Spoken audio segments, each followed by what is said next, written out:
Olá, muito boa tarde a todos vocês que nos acompanham neste primeiro debate dos presidenciáveis do Centro Democrático. Eu sou Luiz Felipe Dávila, fundador do CLP, o Centro de Liderança Pública, que, em parceria com o jornal O Estado de São Paulo, realiza esse primeiro debate dos presidenciáveis do Centro Democrático. O tema de hoje à noite, vamos discutir a pandemia e a retomada do crescimento econômico.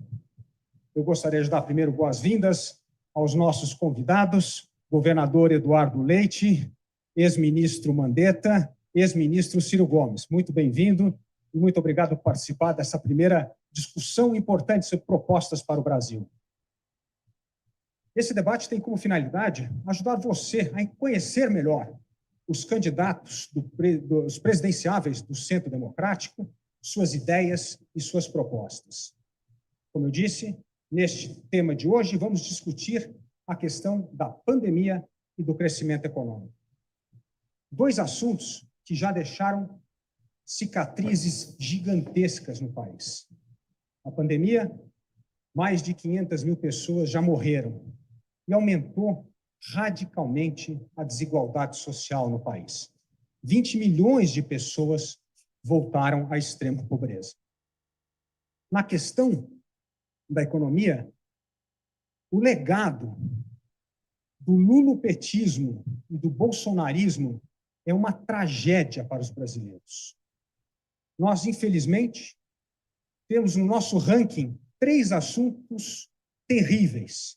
Primeiro, recorde de estagnação econômica. Há 10 anos, o Brasil não cresce. Recorde de desemprego. 15 milhões de brasileiros estão sem trabalhar. Terceiro, recorde de endividamento das famílias brasileiras. Portanto, atingindo os assuntos que vamos tratar: renda, emprego e retomada do crescimento econômico. Nesse primeiro bloco, eu farei uma pergunta comum aos 3 presidenciáveis, que terão 2 minutos para responder. Muito boa noite a todos vocês. A pergunta que eu faria, e pela ordem do sorteio, será o primeiro a responder o ex-ministro Mandetta, seguido pelo ex-ministro Ciro Gomes e depois pelo governador Eduardo Leite. A pergunta que eu tenho a fazer é o seguinte: quais são as 3 medidas que vocês tomariam para resgatar a confiança no Brasil, resgatar a capacidade de investimento para gerarmos renda e emprego para os brasileiros? Mandetta, 2 minutos. Obrigado, Luiz Felipe Dávila. Meus cumprimentos à sua liderança, o nosso Centro de Liderança Pública, CLP, e à TV Estadão, por esse espaço democrático, numa democracia que tanto tem a ver exatamente com essa pergunta. O primeiro conceito é que esse vírus ele vai além de pegar o indivíduo, que a gente lamenta essa quantidade de mortes. Ele atinge a sociedade, uma sociedade que já vinha com problemas graves de condução de política econômica. Ao entrar numa presidência da República, a primeira é confiança. Confiança de que você vá fazer o equilíbrio fiscal, você vá partir para uma reforma tributária que seja menos complexa, sem aumentar a carga tributária, dando espaço, e colocar o crédito e o estímulo principalmente nos setores mais afetados. Nós vamos ter que fazer transferência de renda por um bom tempo, porque as pessoas estão passando fome, as pessoas estão privadas em insegurança alimentar. A confiança para que se dê um passo à frente, ela vem junto da palavra união, pacificação, reconstrução.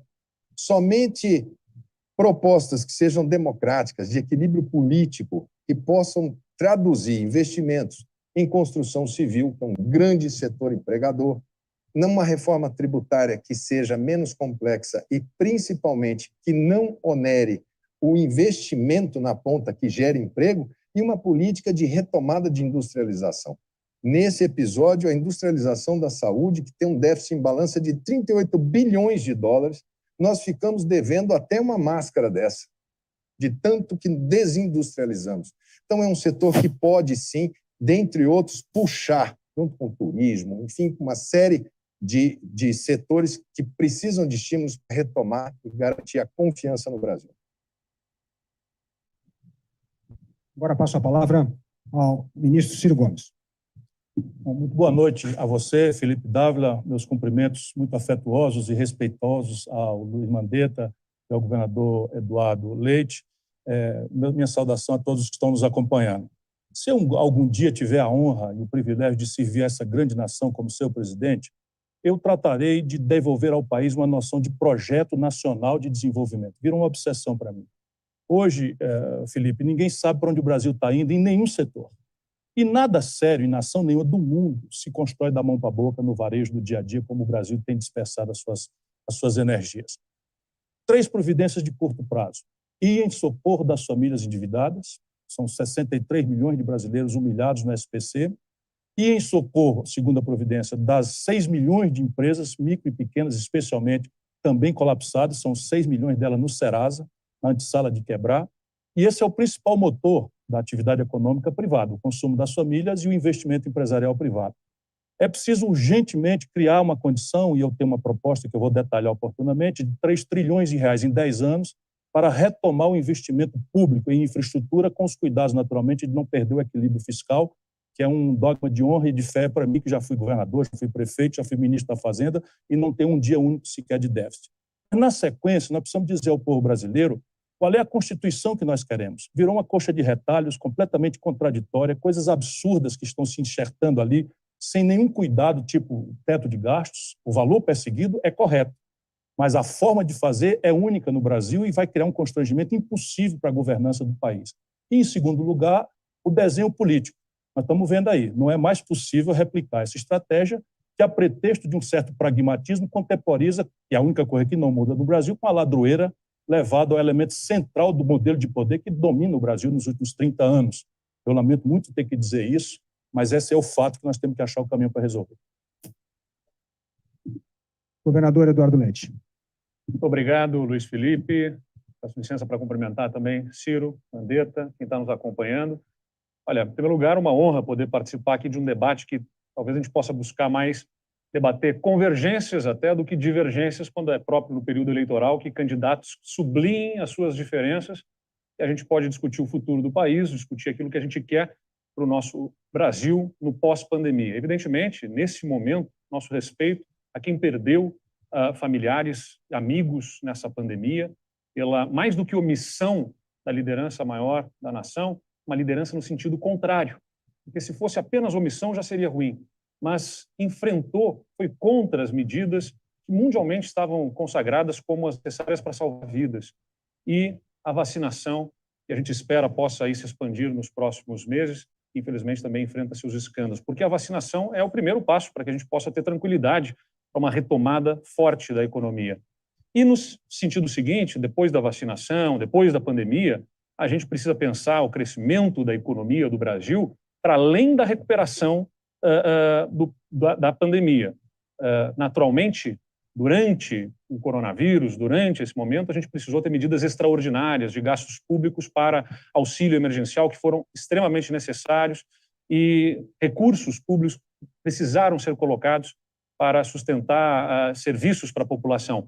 Mas o legado que isso deixa também é um déficit bilionário nas contas públicas que, se não houver demonstração clara de compromisso com o equilíbrio fiscal, afugenta investimentos pela elevação da taxa de juros necessários para rolar essa dívida do país e, consequentemente, desestimulando investimentos no Brasil. Por isso, as 3 medidas, Luiz Felipe, residem no aumento da nossa produtividade, com reformas para simplificação do modelo tributário, educação para ganho de produtividade pelo capital humano, respeito ao meio ambiente e política contra desmatamento e respeito à diversidade da nossa população. Muito obrigado, governador Eduardo Leite. Bom, agora, na segunda parte do nosso bloco, teremos os jornalistas do Estadão fazendo pergunta aos candidatos. A primeira jornalista é a Adriana Ferraz. O candidato tem 2 minutos para responder a pergunta que a jornalista Adriana Ferraz escolher, e depois tem 1 minuto outra pessoa que ela indicar para comentar a pergunta. Adriana. Okay. Boa noite a todos. Minha pergunta, então, é para o ministro Mandetta, com o comentário do ministro Ciro. Ainda sobre os efeitos gravíssimos da pandemia, né, de Covid-19 no Brasil, revelados aí no número de mortos, número de contaminados, e também na economia, número de desempregados, inflação e tudo mais, o Brasil está às vésperas aí de enfrentar uma nova crise, que é a crise energética, que pode, inclusive, proporcionar eventual racionamento e aumento na conta de luz, que impacta diretamente a vida da população. Isso com botijão de gás já custando 10% do salário mínimo. Queria saber se o senhor acredita que esses problemas econômicos que se revelam tão fortes agora no governo Bolsonaro, se eles vão influenciar o voto daqui a um ano, um pouco mais de um ano, quando for a eleição, e que proposta o senhor teria soluções para esses problemas tão graves? Primeiro, o voto é secundário, ele vai impactar o estômago, o bolso. A nossa política energética, embora melhor do que naquele apagão do governo Fernando Henrique Cardoso, que nós tínhamos quase 90% dependência de hidrelétricas, agora temos 61%, mas ainda muito aquém do que a gente precisa de diversificação de matriz energética. A ida dessas termoelétricas, se acontecer a previsão de reservatórios em 7% em novembro, a gente deve ter um custo extremamente alto com termoelétricas.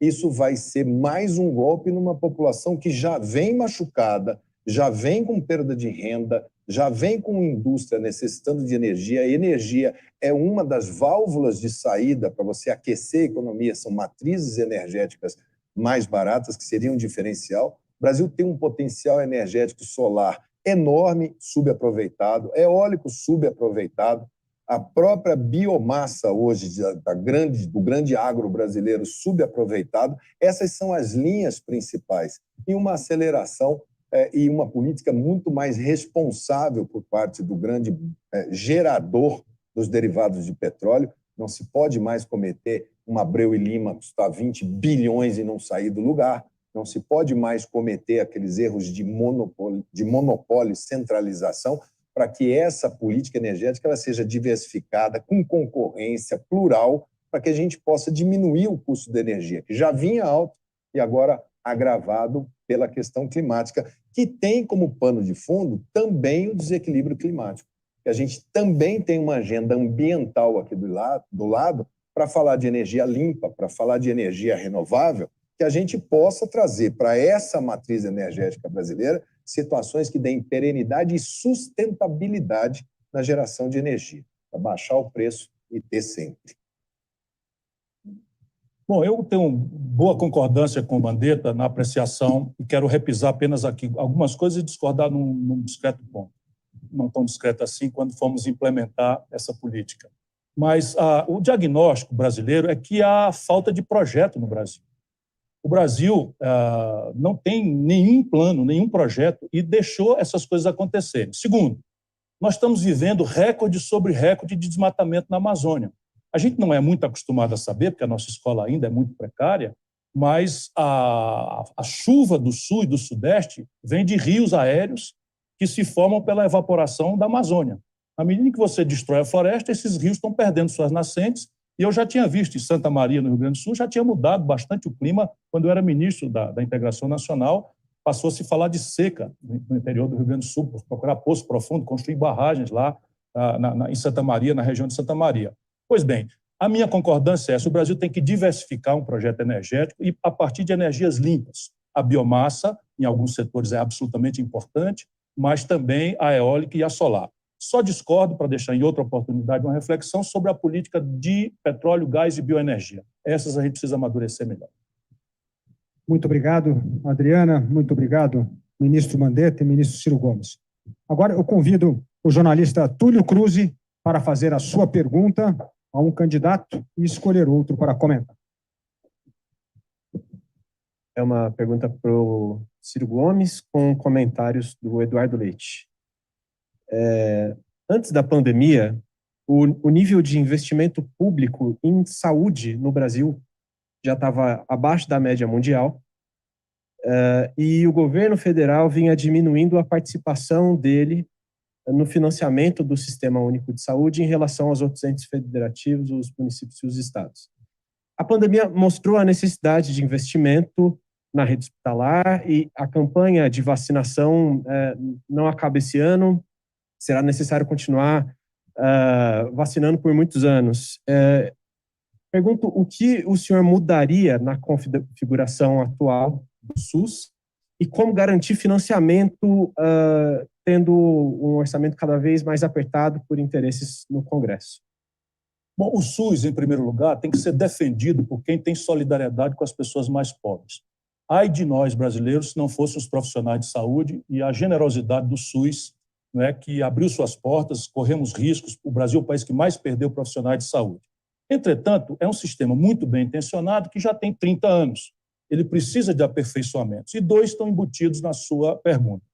O primeiro aperfeiçoamento é a questão da gestão do SUS. Nós não podemos falar em aumento de aplicação de recursos sem estabelecer uma lógica que eu pretendo, enfim, tendo a oportunidade, determinar. Eu fui secretário de saúde. É preciso organizar o SUS numa base de referência e contra-referência. É assim, todo brasileiro devia ter um cartãozinho e devia ter uma porta de entrada no sistema, a partir do qual ele não vai escolher mais, mas sim o próprio sistema automaticamente, com a ferramentaria da tecnologia da internet, se faz. Então, a consulta, depois, primeiro a consulta com o médico de família e temos aí que ver a formação. Não é razoável que a solução para baixa atenção básica de saúde seja importar médicos de Cuba, um país mais pobre do que o estado do Ceará. Isso absolutamente não é razoável num país como o nosso, mas tem a ver com a mudança na formação.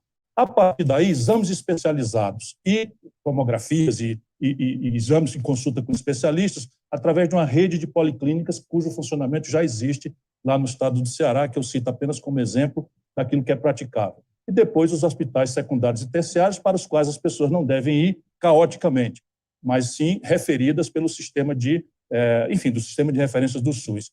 Essa é a primeira tarefa, organizar e otimizar o dinheiro que já se aplica hoje. Mas, em qualquer circunstância, a gente precisa saber que o sistema inglês, que é o que parece mais com o nosso, gasta 3 ou 4 vezes mais do que o sistema brasileiro. E os custos de saúde, o Mandetta já mencionou, são globalizados, porque o Brasil destruiu seu complexo industrial e está importando tudo do estrangeiro. Portanto, é preciso achar fontes alternativas para reforçar o financiamento do SUS. Assumiu o governo do Rio Grande do Sul com o Estado devendo R$1 bilhão para os municípios e para os hospitais na área da saúde. Estava atrasando repasses por conta da incapacidade fiscal do Estado. O Rio Grande do Sul estava atrasando salário de servidores e atrasava repasses na saúde. Imagine se a gente estivesse na pandemia com os hospitais com atrasos por parte do Estado e com os municípios também sem receber os programas básicos. Por isso que eu quero deixar claro que equilíbrio fiscal, ajuste fiscal, ao contrário do palavrão que alguns tentam fazer crer para a população, é pré-requisito para que a gente consiga dar sustentabilidade aos serviços. Os hospitais hoje recebem em dia, os municípios em dia, nós estamos zerando todo esse passivo que não foi pago nos governos anteriores. O SUS pressupõe a baixa complexidade, com o atendimento nas unidades de saúde, a média complexidade dos especialistas é um grave problema, e aí a gente tem que implementar mais fortemente telemedicina, que para quem tem dinheiro, quem é rico no plano de saúde, já é viabilizada, e na alta complexidade garantir o financiamento para não deixar os hospitais na mão na prestação dos serviços que têm subfinanciamento no SUS. Muito obrigado, governador Eduardo Leite. Muito obrigado, ministro Ciro Gomes. Vamos para o segundo bloco agora. No segundo bloco, os candidatos, os presidenciáveis perguntam entre si. Para cada um, terá uma pergunta ao candidato, 30 segundos para fazer a pergunta, 2 minutos o escolhido para responder, 1 minuto para a réplica e 1 minuto para a tréplica.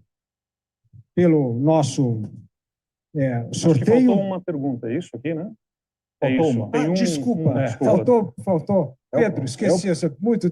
Desculpa, Pedro, por favor. Pedro Venceslau, falta uma pergunta do Pedro. Boa noite.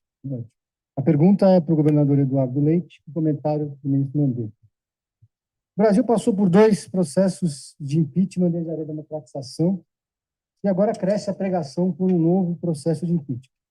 O ministro Gilmar Mendes e o ex-presidente Michel Temer defenderam a mudança do sistema para o semipresidencialismo. Eu queria saber o que os senhores acham dessa proposta e se é o momento de discutir uma mudança no sistema político brasileiro.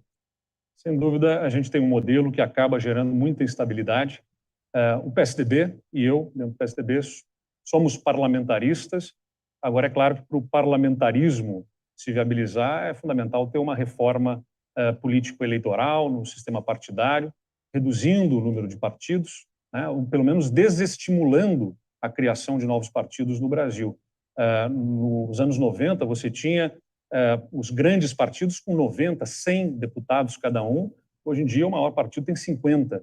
A governabilidade se torna muito difícil e, portanto, a gente precisa, para migrar para um sistema parlamentarista, ainda um caminho mais longo.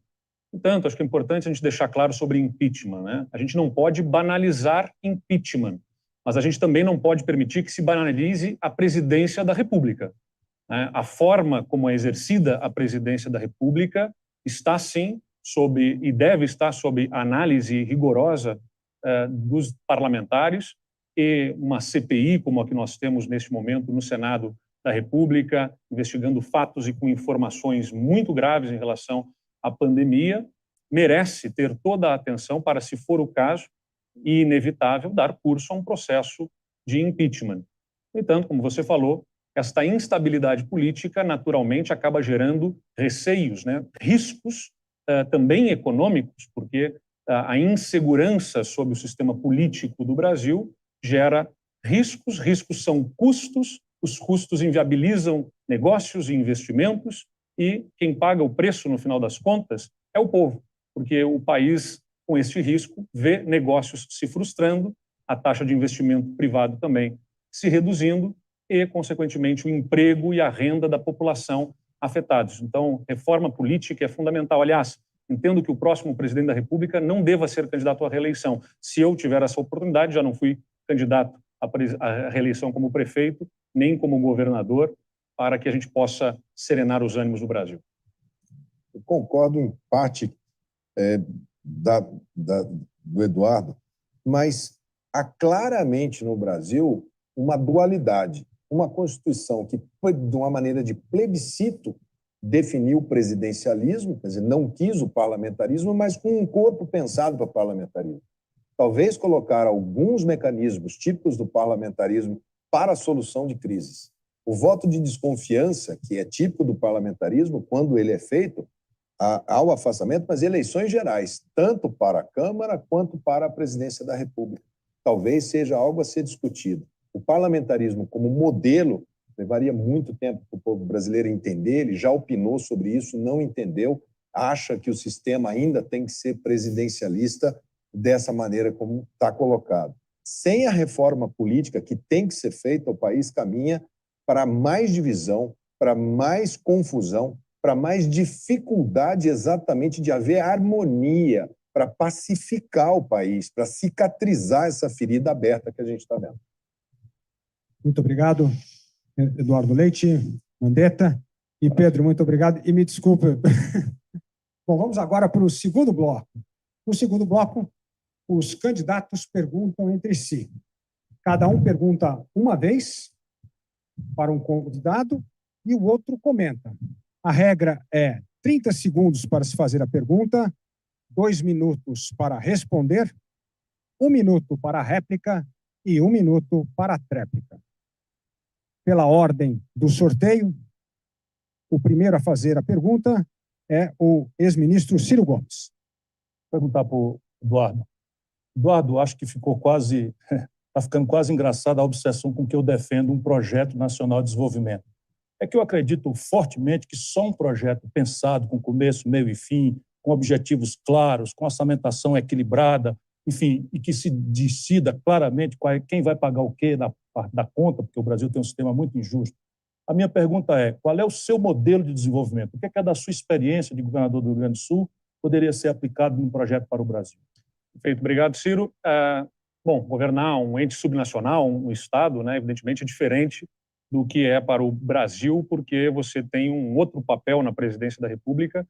No governo do Rio Grande do Sul, o grande problema era o governo do Estado, com déficit gigantesco, estava há 3 anos sem pagar salário de servidores na data correta, como eu falei, hospitais atrasados, os municípios recebendo com atraso também o pagamento do que era devido na área da saúde. e a gente teve que promover um forte ajuste, né? Para ter uma ideia, o Estado do Rio Grande do Sul tem um déficit monumental na Previdência, é o maior déficit da Previdência Social dos servidores no Brasil, proporcionalmente à população, e a gente conseguiu promover uma redução por reformas que fizemos nas carreiras do serviço público, na Previdência, reduzir a despesa com a folha de pagamento, equilibramos a nossa despesa com a nossa receita nesse momento, e agora com as privatizações, as receitas extraordinárias que a gente tem ajudam a investir no Estado para que a gente possa fazer, por exemplo, de 100 milhões de reais que se aplicava anualmente em estradas, que é um nível baixíssimo de investimento, pular para 1 bilhão e 300 milhões de reais que a gente acabou de anunciar, com recursos garantidos por conta do reequilíbrio do Estado. O Estado volta, portanto, a fazer investimentos, volta a pagar os seus compromissos em dia, isso significa redução dos custos para o próprio governo e coloca o foco e a energia do governo naquilo que realmente importa para a população, segurança pública, onde está reduzindo os indicadores de criminalidade, roubos de veículos caíram 50% nos últimos 2 anos no Estado, homicídios caíram mais de 35%. Para o Brasil, a gente precisa aumentar a taxa de produtividade. A produtividade vem da gente poder simplificar a relação do contribuinte, do empreendedor com o fisco. Aí vem a questão da reforma tributária, que é fundamental para colocar a energia de quem empreende em empreender e não em administrar um sistema complexo da tributação. As privatizações, eu entendo que são um caminho importante para colocar mais participação do setor privado em determinados setores que são estratégicos. E, é claro, como eu disse, educação, né? Se não tiver capital humano bem qualificado, não tem como desenvolver o país. Eu acompanho com muito respeito mesmo e carinho, porque compreendo a importância do Rio Grande do Sul para o equilíbrio da República Brasileira. Quem ama o Brasil sabe o que eu estou querendo dizer. E o que o governador Eduardo está falando é uma coisa grave mesmo, né? A partir do colapso do endividamento do Rio Grande do Sul, o acordo da dívida que foi lá com o Brito, eu tentei avisá-lo disso, o Rio Grande do Sul devia 100, pagou 500 e está devendo 1 milhão, assim, fazendo as proporções aqui, porque é um negócio de maluco. A Brigada hoje tem menos de a metade do que tinha quando eu era governador, colega do grande brasileiro Alceu Colares, seu antecessor lá. E, de fato, o ajuste fiscal é uma premissa, mas, na minha opinião, o desenvolvimento brasileiro pede uma coisa que é um pouco mais grave e complexa, como você já indicou na antecedência da sua resposta. E isso tem a ver com a restauração da capacidade de investimento da sociedade brasileira. Hoje nós temos a menor taxa de formação bruta do investimento da história brasileira, está atolada em 15%. E, ao contrário do que se mente, a taxa de formação de investimento não é consequência do acaso, mas de arranjos institucionais que a política faz ou deixa de fazer. A minha grande preocupação, Ciro, é que a gente já passou, o próprio Luiz Felipe falou, né, nos últimos anos o Brasil cresceu nada, né? A gente está estagnado porque houve uma recessão profunda lá em 2015 e 2016, andamos de lado 17, 18 e 19, caímos novamente na crise agora da pandemia, em 2020, e o problema é que ao longo desses períodos o Brasil até assistiu, na última década, crescimentos grandes. Teve um crescimento extraordinário em 2010, de 7% da economia, vai ter um crescimento grande neste ano, que vai ser exibido pelo presidente da República como uma grande façanha, mas quando, na verdade, não tem sustentabilidade. Então, a gente precisa melhorar a taxa de crescimento de longo prazo, e, para isso, a gente precisa tirar obstáculos que travam o crescimento, porque a gente precisa de investimento privado, e aí tem que ter um ambiente regulatório bem definido, segurança jurídica, e a gente precisa também aproveitar a oportunidade que o tema ambiental, que é o que está no centro do mundo, seja usado também como alavanca do desenvolvimento econômico para colocar o Brasil no centro do mundo também pela nossa riqueza de biodiversidade. Muito obrigado, Ciro. Muito obrigado, Eduardo. Agora, o próximo a perguntar é o governador Eduardo Leite. Vou fazer a pergunta, então, para o Mandetta, aproveitando a experiência que teve à frente ao Ministério da Saúde, em função da pandemia. Nós estamos falando aqui sobre gerenciamento de crise da pandemia e os efeitos dessa falta de coordenação no governo federal para o enfrentamento da pandemia. Queria te ouvir, Mandetta, onde é que você acha que estão os erros e o que deveria ser feito no teu olhar para que a gestão da saúde tivesse reduzido o número de mortes, a perda de vidas e tivesse confiança da população até para a economia sofrer menos? Vindo do governador Eduardo Leite, eu fico muito feliz dessa pergunta, porque, enquanto ministro, eu tratava com o governador medidas, não só com ele, mas com todos os governadores e com todos os prefeitos que faziam essa parte desse pacto federativo que é o SUS. O SUS é composto de União, estados e municípios tripartites sentados permanentemente. A primeira maldade que fizeram na condução dessa pandemia, que é responsável por esse resultado desastroso, foi a quebra do pacto federativo. O governo federal saiu do controle da pandemia, não queria que se falasse sobre o assunto, fez uma intervenção militar sem preparo técnico, mas principalmente para se ausentar do combate à pandemia, para apontar o dedo e criticar sistematicamente governadores e prefeitos, transferindo a responsabilidade de medidas duras que tinham que ser feitas para preservar vidas.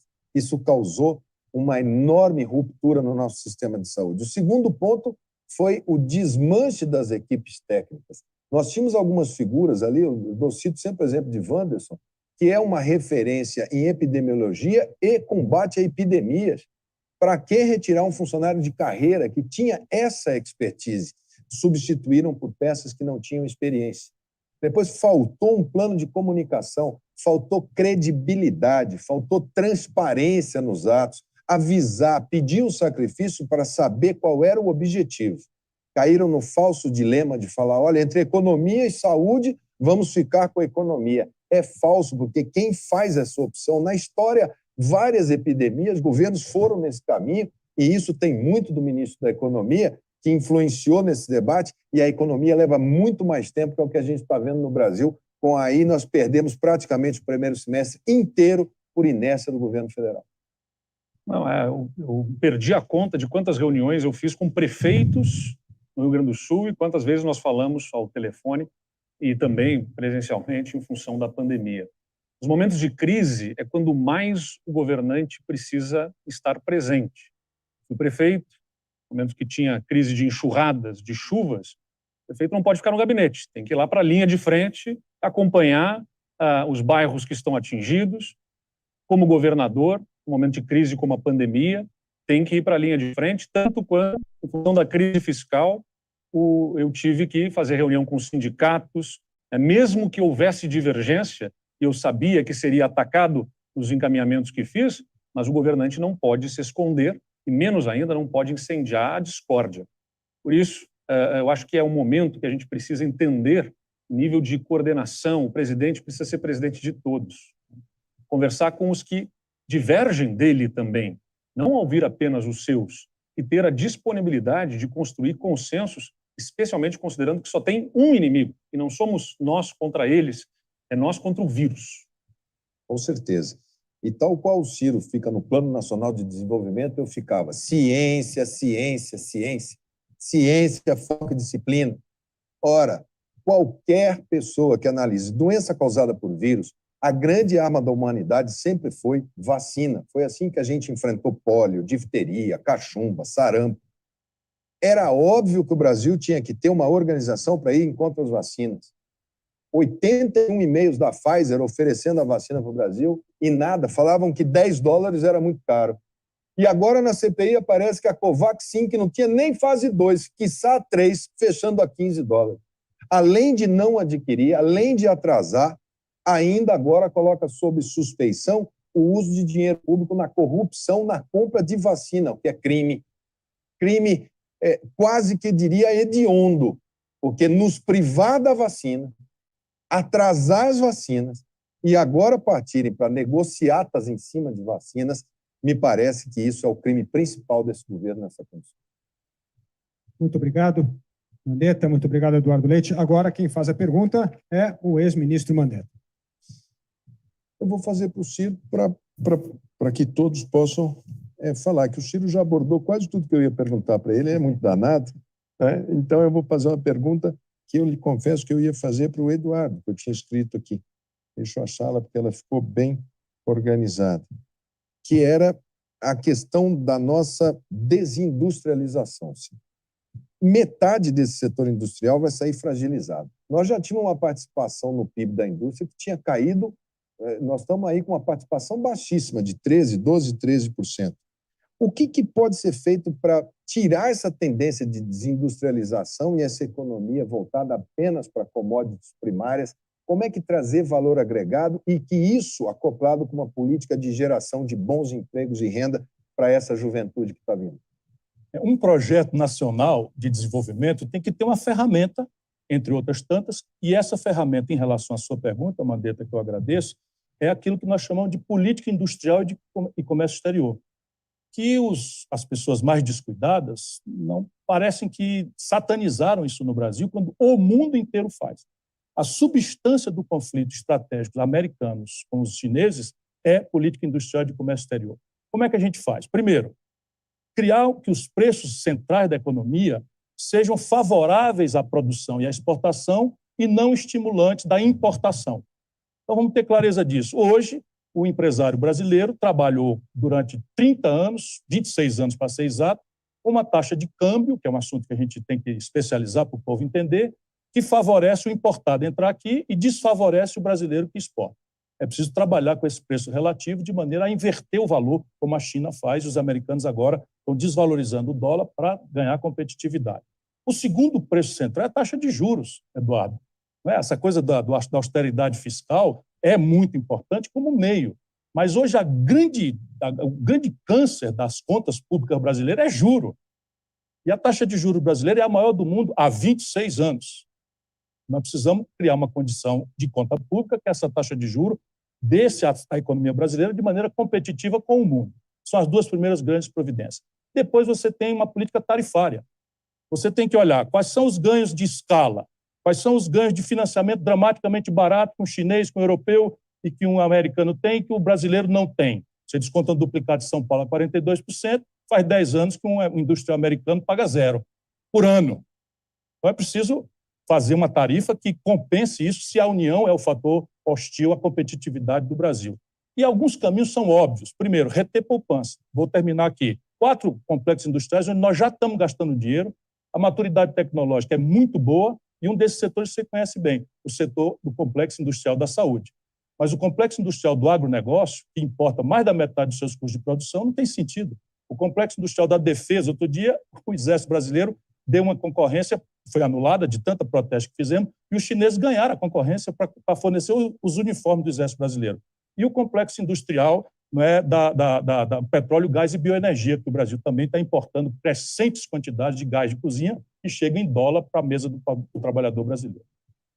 Bom, então, dentro dessa análise bem ampla, você tem o capital humano, que é uma das riquezas que o nosso país tem, e perde, a olhos vistos, perde os nossos 10% de melhores alunos, são perdidos por falta de uma política de introdução deles. O apagão da mão de obra técnica especializada, principalmente na inclusão digital, está batendo a nossa parte. O capital mineral, o capital estrutural que a gente tem, como vai explorá-lo? Agora, discordo um pouco dessa questão de protecionismo. Há que se fazer um debate sobre essa proteção artificial que acaba encarecendo e trazendo esse custo do Brasil nas alturas, dentre outras coisas, por conta de taxações. Nesse quesito, protecionismo versus fóruns multilaterais, que o mundo vem se abrir, excesso de capital no mundo, uma liquidez enorme aí fora, a gente atrair para cá, para geração de empregos, esse excesso de capital, essa liquidez absurda das multinacionais ou de outros que queiram vir, ela faz parte da tua visão de Brasil? Bom, nós não podemos fazer protecionismo para acomodar a ineficiência. Está muito longe do que eu estou falando. Nós temos que fazer uma política industrial de comércio exterior em linha com as melhores práticas do mundo, que compensem algumas, vamos dizer, assimetrias competitivas. Eu disse uma clara aqui. Primeiro, se o norte-americano se financia a 0 e o brasileiro a 42, e a culpa não é de ineficiência nenhuma, se eu deixar ele exposto a essa competição, o elemento financeiro vai destruí-lo. O Brasil tinha 1/3 da sua riqueza tirada da indústria. Hoje caiu de 10%. E sem indústria a gente não paga a conta. É completa ilusão que nós vamos pagar com bode, cabra, milho, minério de ferro in natura, a conta de microeletrônica, enfim. Então, a segunda assimetria é essa que você fala, é a questão tecnológica. A produtividade brasileira, meu caro Eduardo, não é problema de sistema tributário, que é muito ruim e ineficiente. A produtividade brasileira é que faz 20 anos que ninguém renova o parque fabril brasileiro. Por quê? Porque nós temos 1/3 de capacidade instalada, 1/4, há 10 anos ociosos. Eu tenho a capacidade de produzir 1.000 geladeiras, só vendo 750 há 10 anos. O que o estrangeiro vem fazer no Brasil? Ele vai embora, como a Ford foi, a Sony foi. Nós precisamos nos livrar dessas pseudo-verdades para entender com nossa inteligência o que está acontecendo. Muito obrigado, ministro Mandetta. Muito obrigado, ministro Ciro Gomes. Agora nós vamos para o terceiro bloco, que é exatamente com as mesmas regras desse segundo bloco. Continua o ping-pong entre os candidatos, que vão perguntar um ao outro, as mesmas regras, 30 segundos para fazer a pergunta, 1 minuto para a réplica e 1 minuto para a tréplica. Pela ordem do sorteio, começa este bloco o governador Eduardo Leite. Vou perguntar ao Ciro. Então, Ciro, desenvolvimento do país, sem dúvida nenhuma, é uma destinação tua e uma preocupação de todos os brasileiros, minha também. Botar esse país para crescer. Eu insisto que acho que evidentemente, o governo tem um papel, mas eu acho que é mais sobre criar um ambiente do que sobre, com artificialismos, fazer a economia crescer. E o ambiente vem também pela educação. O Ceará tem uma participação importante e um exemplo importante na educação básica, fundamental, mas diante da desesperança dos jovens que querem sair do Brasil, saiu uma pesquisa agora absurda de 50% dos jovens querendo deixar o Brasil, se pudessem, o ensino médio, especialmente, como é que tu enxergas aí para o futuro do país? A evasão escolar no ensino médio, que é a hora que se aperfeiçoa a educação e se prepara para a universidade ou para o trabalho, virou uma questão de crime contra a humanidade também no Brasil. Nós temos tantos crimes cometidos, a pandemia é o mais grave de todos, que a gente não está vendo isso. Chega a quase metade a evasão escolar. Por duas razões. Primeiro, a escola é muito ruim fisicamente.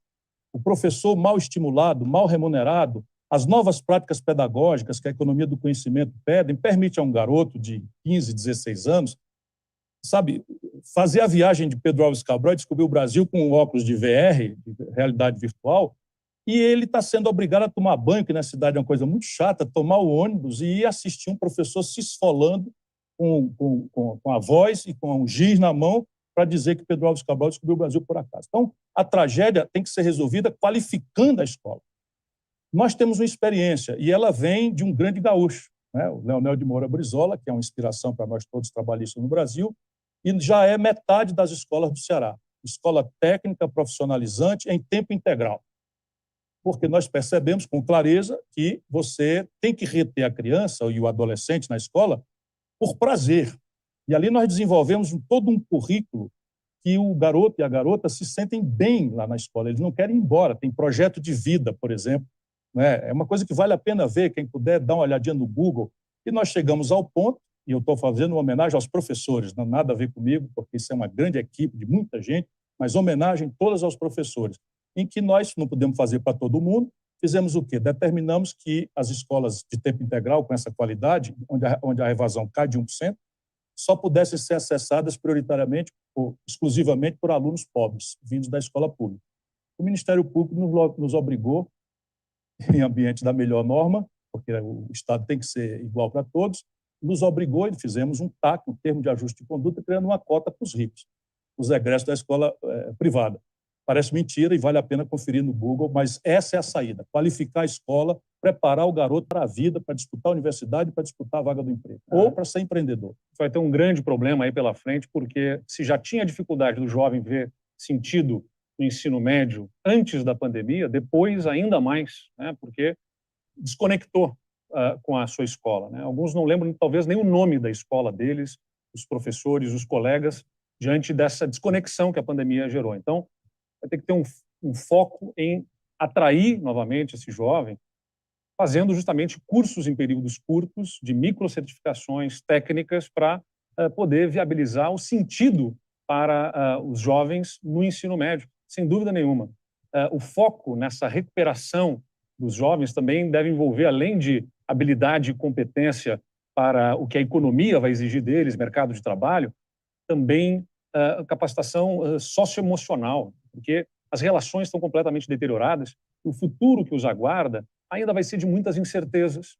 Né? Então, a capacidade de eles lidarem com as pressões psicológicas também vai ter que ser treinada dentro da escola para que eles possam suportar esse mundo de mudanças que vem pela frente, extinguindo trabalhos e fazendo com que eles tenham que se preparar para ter várias profissões ao longo das suas vidas. Né?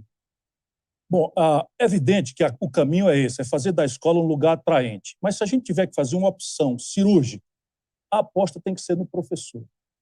Nós não podemos imaginar uma conversão de multidões, são 50 milhões de jovens no Brasil. que teoricamente deveriam ou estar trabalhando ou ir estudando.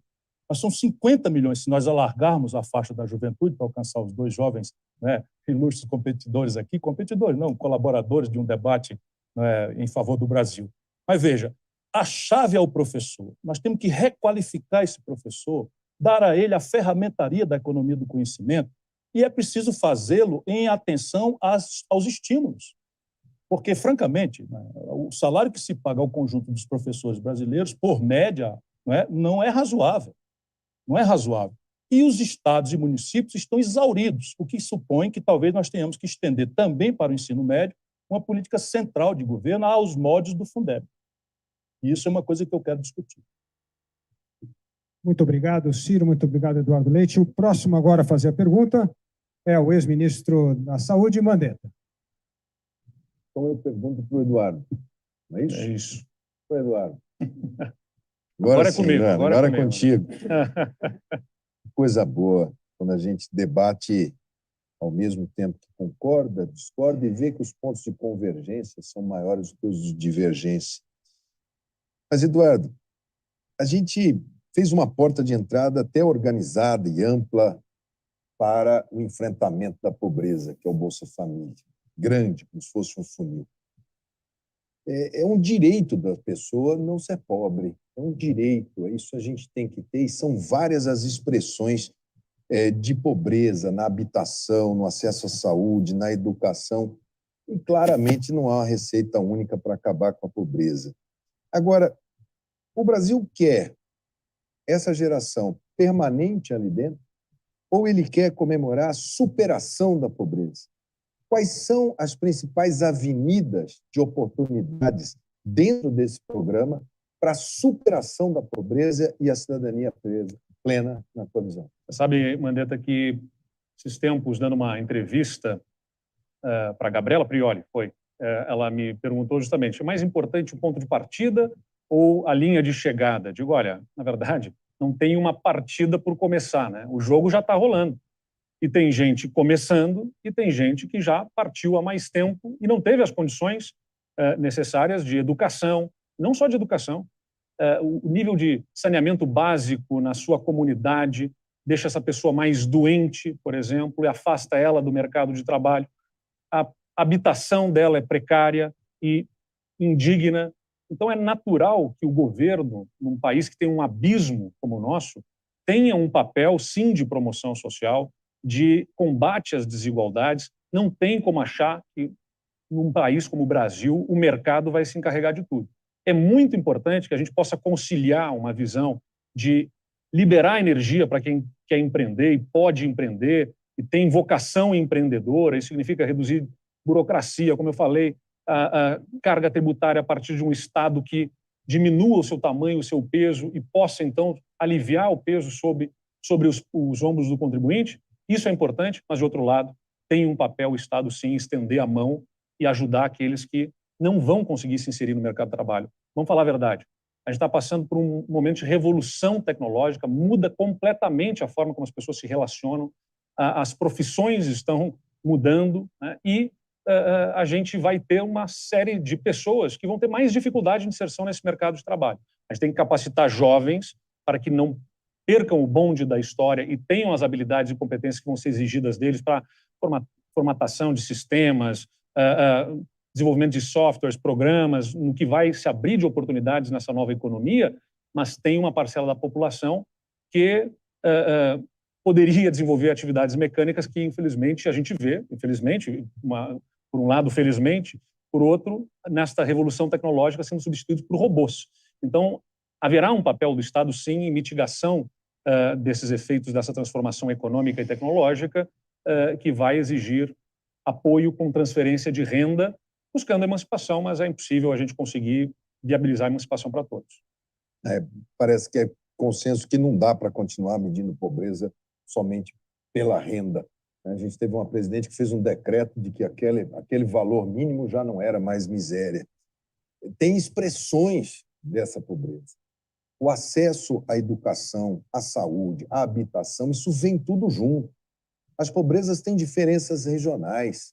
Em alguns locais, o cooperativismo ele vem como uma força de organização do trabalho e promove uma verdadeira revolução no local, a vocação daquele local.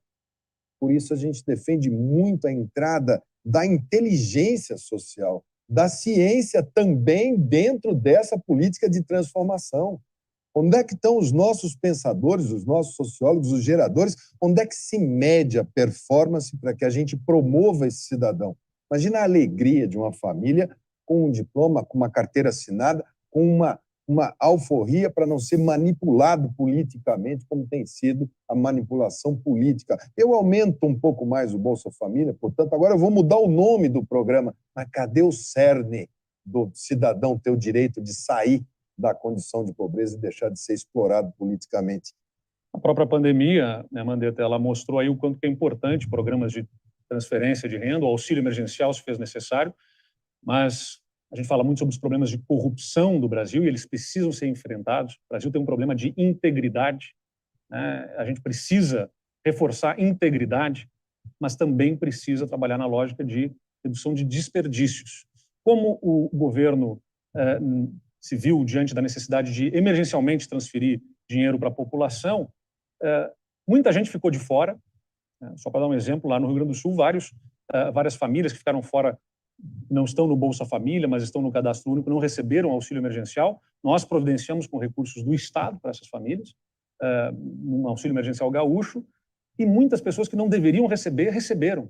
Então, se perdeu o dinheiro de um lado também. Então, a gente precisa aproveitar esse aprendizado do auxílio emergencial até para a gente poder reforçar programas que a gente garanta proteção para autônomos, as pessoas que têm as suas rendas, né, através de serviços autônomos, trabalho autônomo, que não estão protegidas em fundo de garantia, que não estão nos cadastros oficiais. A gente precisa trazer elas para dentro do jogo para estarem protegidas para oscilações de renda forte por pandemia ou por outra situação qualquer que se apresente no futuro. Ministro Ciro Gomes. Meu caro Mandetta, a semana passada, vou ficar nesse ponto, que eu acho que talvez o mais grave de todos que você trouxe para o Eduardo. Semana passada foi divulgada uma pesquisa em que 1% dos brasileiros tem quase a metade de toda a riqueza do Brasil. A Oxfam diz que 5 pessoas, os dedos de uma mão, têm hoje a fortuna equivalente às posses dos 100 milhões de brasileiros mais pobres. E o sistema de impostos e o sistema previdenciário brasileiro cobram muito mais proporcionalmente dos pobres e da classe média do que dos ricos. Como é que a gente resolve essa parada, meu amigo?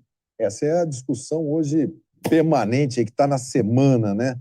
Uma pseudo-reforma tributária enviesada, sem a discussão apropriada, o parlamento tentando fazer essa discussão nos últimos 10 anos e sempre caindo na mesma vala. Quando se chega perto dessa distorção, que é uma carga tributária de quase 34%, mas injusta, complicada, demorada, que carrega em cima de bens que a gente não pode fugir, como energia, gasolina, tudo que você não pode sair, é ali que vai a fúria tributária. E naqueles que são os grandes detentores que estão fora, você tem isenção tributária, você tem não se chega até lá, a elisão tributária. Agora, vejo algumas respostas muito simplistas. Vamos taxar as grandes fortunas. O que parece, num primeiro momento, você fala, ótimo, vamos taxar as grandes fortunas. Procura-se no mundo quais são os parâmetros. Aonde que esse capital iria? Esse tipo de tributo, ele é fácil de ser implantado? Tem facilidade de ser medido? Qual é o nível desse sarrafo? Se ele for, esse pessoal não leva esse dinheiro para fora? E se você está dentro de um setor que você eventualmente recai na classe média mais uma vez sobre pena de falar esse aqui é uma grande fortuna, porque comparado com a nossa grande pobreza, com a nossa grande miséria, isso passa a ser uma grande fortuna. A inteligência tributária para calibrar, ela tem que ser dada pelo presidente. Não se pode mais aumentar essa carga tributária, ela está no limite. É dali, agora, regular, dar uma lógica fiscal aonde a gente saia não desse dinheiro ir para um paraíso fiscal, mas para a gente deixar de ser um inferno fiscal, como está hoje dentro da carga tributária brasileira e a maneira. A pessoa vai abrir um empreendimento, a primeira coisa que ela tem que procurar é um contador para saber como que ela se protege desse emaranhado, desse arame farpado novelo tributário. Então, eu acho que teto de 34 e aqui embaixo calibrar, jogar esse imposto também para alcançar esse, mas sem fazer isso somente no verniz da grande fortuna. Bom, nós temos aqui dois guias para nos ajudar a sair desse debate que é extremamente passional no Brasil, mas um são as melhores práticas internacionais, né? E o outro, a inteligência universitária. O Brasil precisa trazer a experiência do mundo, que tem êxito, e trazer a inteligência técnica para fazer, e há uma inteligência técnica na Receita Federal Brasileira, com quem eu me relaciono muito bem. Daí saem algumas obviedades. Se você pegar a comparação do sistema tributário brasileiro, aqui uma dona de casa, ao fazer uma ligação num pré-pago de celular, está pagando ao redor de 40% de carga tributária sem nem adquirir a consciência de que está sendo onerada nisso, que é a tributação indireta do consumo, completamente fora dos padrões. E no mundo, a tributação sobre patrimônio e renda é que tende a ser progressiva. Vamos tomar clareza. Se a gente fizer um tributo sobre grandes patrimônios acima de 20 milhões de reais, arrecadando só meio ponto percentual a 1 ponto percentual, a trava do IOF na fuga de capitais daria na mesma coisa. Não haverá fuga de capitais, isso acontece no mundo inteiro. Mas o mais importante, no caso brasileiro, é a tributação sobre lucros e dividendos. De tanto falar, só o Brasil e a Estônia não cobram, agora parece que o Guedes acordou e vai propor, com muitas e graves distorções, porque eu cobrei quando eu fui ministro da Fazenda e foi revogado pelo Fernando Henrique e pelo Lula. Só o Brasil e a Estônia não cobram. Como eu fiz também, acho que devemos fazer no Brasil, uma progressividade maior do imposto de renda. A alíquota maior para quem ganha R$1 milhão, acabando com a fuga da pejotização, e uma alíquota menor para quem ganha R$2.000, R$2.050, que hoje paga 15%, que é uma aberração.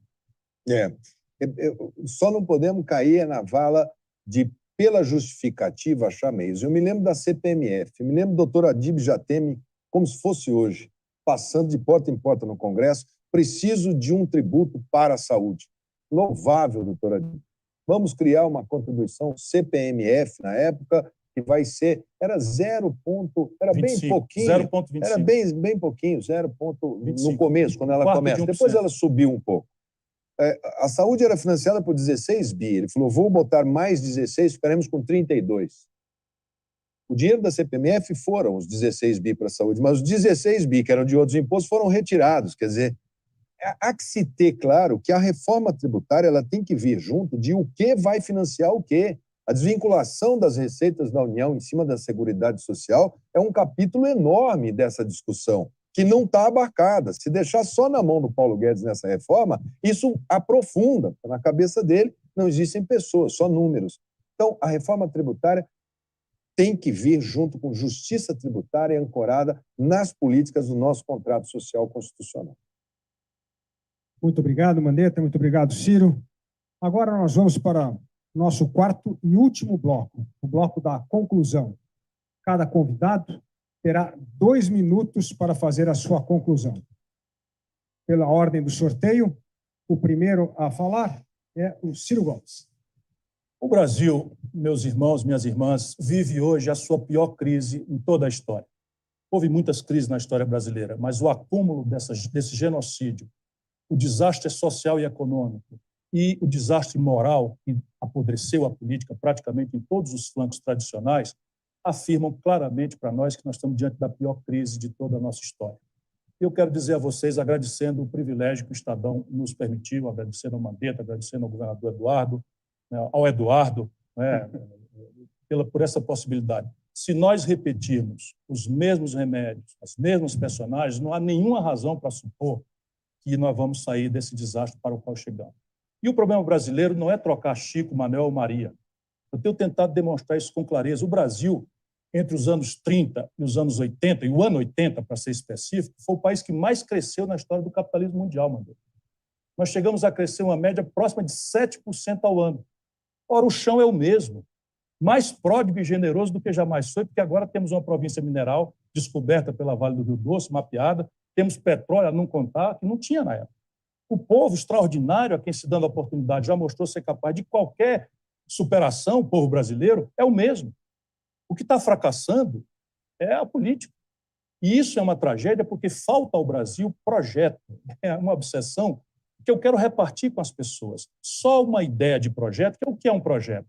é a gente se reunir, como estamos fazendo aqui, cada um de nós tem suas diferenças, suas compreensões de vida, suas experiências, mas a gente trabalhar junto com a nossa inteligência para descobrir a doença. Não há remédio que cure, sabe, uma doença que você não tem o diagnóstico correto. Se a gente seguir repetindo esses truísmos de que falta ao Brasil fazer o manual do bom moço internacional, que nós vamos ser socorridos pelo dinheiro estrangeiro, nunca houve isso na história da humanidade. Olha que coisa chocante que eu estou dizendo. Jamais se sustentou desenvolvimento com o dinheiro dos outros. A tarefa é nossa e há como se fazer. Muito obrigado, Ciro. O próximo agora a fazer o seu encerramento é o Mandetta. Gente, acho que primeiro agradecer ao Estadão, ao Luiz Felipe e as lideranças políticas, públicas, ao Ciro, ao Eduardo, e demonstrar que é com diálogo. É isso aqui, é civilidade. Nós passamos aí, nesse passado recente, nesses últimos 20 anos, um período muito difícil. Nós empobrecemos, nós herdamos daquela época, daquela confusão, 13 milhões de desempregados no governo Dilma, um escândalo de roubalheira sem fim. Fomos em 2018, vimos algumas bandeiras que nos pareciam claras, como combater corrupção, crime organizado, olha a questão da segurança, que nós não tocamos aqui hoje, que é um tema importante para a economia e Covid. Passamos por uma proposta de melhorar a imagem do Brasil, vamos atrás de recuperar a nossa autoestima e recebemos frustração. A gente está vendo esse povo desiludido.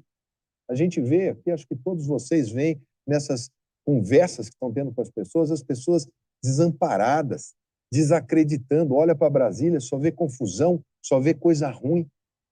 Não é possível e não é admissível que a nossa geração não vá se colocar em pé e dizer: chega, esse Brasil não é o Brasil que pode ser, que tem caminho, que tem união, que tem gente que está a fim de fazer, que tem pressa para fazer, que tem necessidade de fazer. Esse é o país feito pelos imigrantes, pelo povo que veio para cá, pelos índios que estavam aqui, que receberam, quase sempre com diálogo, com acordos, com injustiças históricas. É a nossa vida, é o nosso DNA que está ali, a diáspora africana forçada. Esse país tem que se encontrar no respeito, no diálogo, sem ódio, sem agressão, sem violência contra a imprensa, que está aqui hoje fazendo um papel que é legítimo e democrático, protegendo a democracia, que está, sim, com vários sinais de risco. Então, esse momento é um momento para todo mundo parar, pensar, família, fé em Deus. Isso aqui tem, sim, a opção da gente deixar de ver nossos filhos pegar aeroporto para ir embora, ou gente desesperada cometendo todo tipo de desatino. A gente sabe que a gente pode, eu tenho certeza que daqui vai sempre sair diálogo, respeito e união, inclusive união política.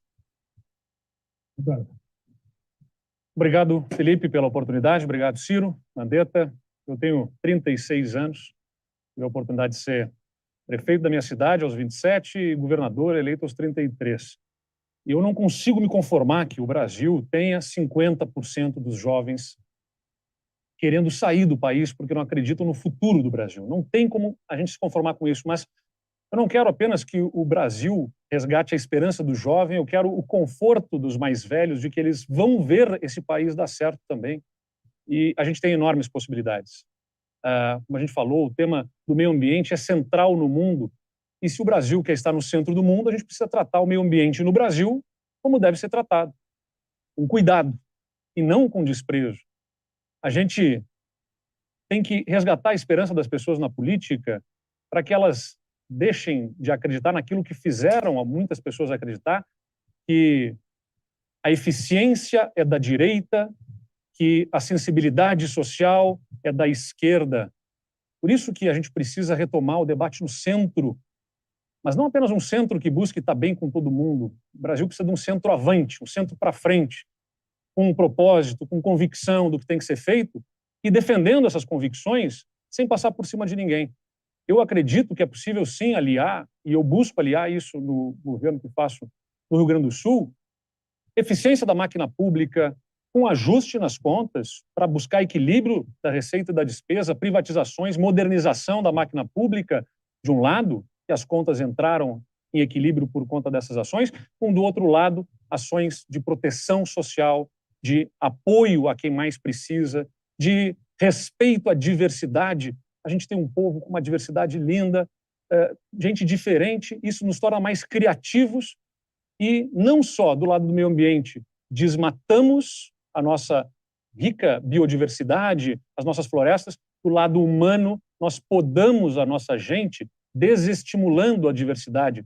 Chega, nós podemos fazer certamente um país que coloca a sua energia não em destruir um ao outro, mas em construir algo de novo para o futuro. Muito obrigado, Eduardo Leite.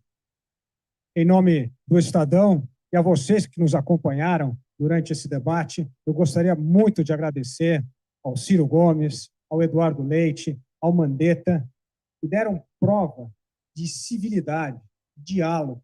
É por aí que nós vamos desenvolver o nosso projeto de país, é por aí que nós vamos ter solução sem atalhos para resolver os reais problemas que colocaram o Brasil nesse atoleiro do desemprego, da renda baixa e principalmente da estagnação econômica. Isso é fruto do populismo de esquerda e de direita. E o que vocês hoje mostraram é um ato maravilhoso de que há diálogo e que a saída é por meio do centro democrático, discutindo os reais problemas, enfrentando os reais problemas do Brasil para resgatar a esperança dos brasileiros no seu país. Muito obrigado a vocês e até o próximo debate. Valeu. Obrigado a todos vocês. Legal. Bom dia.